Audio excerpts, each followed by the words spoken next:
Hey, well, good morning, everybody. Another hot one in North Carolina today. It's a little mini update, I guess, and show you something that we're working on. You guys remember, I just picked this up not long ago and had done the brushless conversion on it and a couple of the little bitty things, nothing major, but the headlights in the front. I still got to have rock lights and such, but only major change that I've made to this in the last few days is I went and put antifoams in it. You got the Andor blue antifoams, and primarily for side hilling. As you can see, it's no squeeze-o thero, so which is pretty cool. So it should keep it planted whenever it's in some hairy situations over on the course or on the trails even. Tested the truck, couldn't get video the other night because it was dark, but there's some coming, trust me. I just got a couple more bugs that I want to work out and big things coming with this. But let me show you what we started working on. Okay, so I told you guys that I originally started to take a bomber, RBX10 Bomber, axial bomber, and try to pull off something like this with short, narrow axles and shorten up the wheelbase to make it a little more agile on the trails and on the course. And so, but then I'd found this and just fell in love with it. So saved like crazy and picked this up. Well, I had a visit yesterday from a certain somebody. I'm not going to name any names.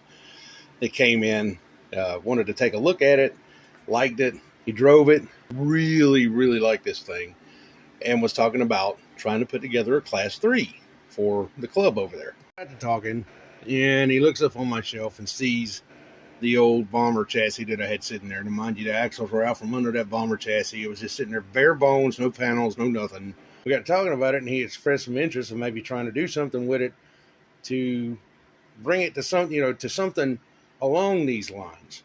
And so we haggled out a price, and he bought the chassis, which I gave him a screaming deal on, without the axles, because he came over with a bunch of stuff and had a donor truck sitting here ready to go. This is what's left of the donor truck that he came in with. Now, mind you, it was a complete rolling chassis, and it was just a hodgepodge of parts. To the best of my knowledge, both of us here, we kind of figured that the chassis itself is something from Red Cat, like a Gen 7 Pro chassis. Parts from all makers on there.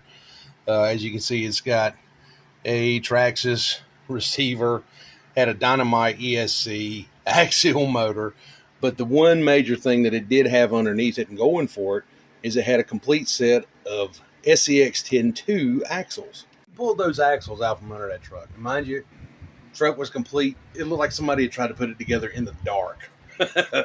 wasn't his fault. That's just the way he bought it. But he got a screaming deal on that and a couple more rigs.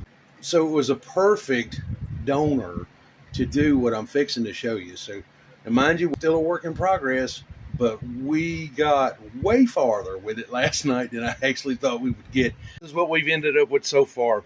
That is an RBX10 Bomber with SCX10 II axles underneath it. Make some links for it. The fronts and the rears. The fronts are pretty much the same length as the original Bomber links, and it pushes the front tire right past the front of the bumper, which is freaking just amazing. It's going to be amazing for approach angles.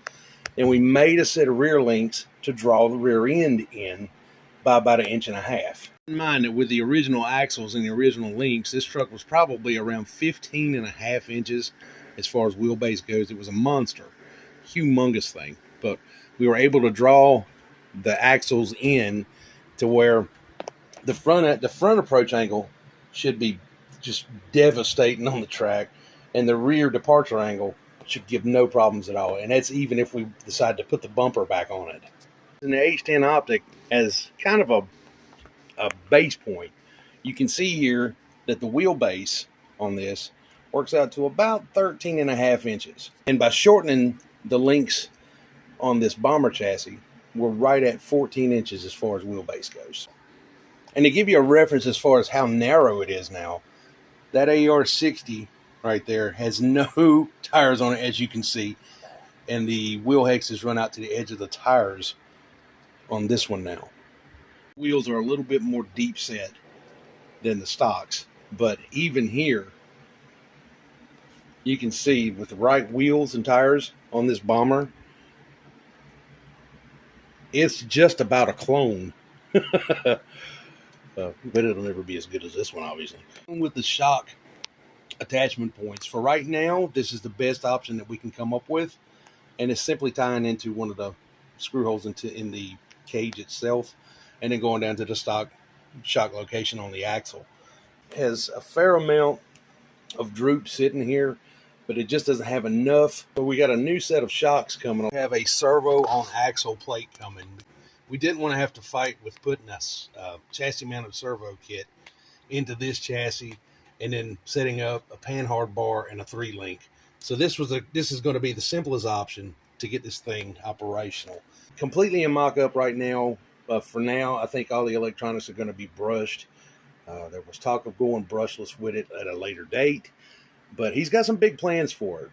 I think it's going to be a great rig, and this is exactly what I wanted to do. But I'm glad somebody's doing it, because I hated to see that cage just sit there and go to waste when there was so much opportunity to build something like this. Yeah, that's where we're at. We're in the middle of it, and just waiting for parts to be delivered, and then we can do the final mock-up. There's a couple things I need to do as far as the rear axle. Make the upper links for the rear axle just a little bit longer, because as of now, the pinion is in a really bad downward position, and so by lengthening those upper links, it'll take that and clock it to where it needs to be, and then we can start buttoning this thing up. And for a budget build, which is what he's trying to accomplish, you couldn't go wrong. You don't think it's going to be a problem with weight as far as being top heavy, with the battery placement where it's at and where the electronics are going to be mounted.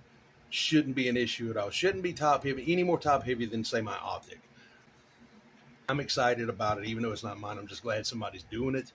And yeah, look for good things to come on this one, and we will catch you on the next video. Remember, like, comment, subscribe if you haven't already.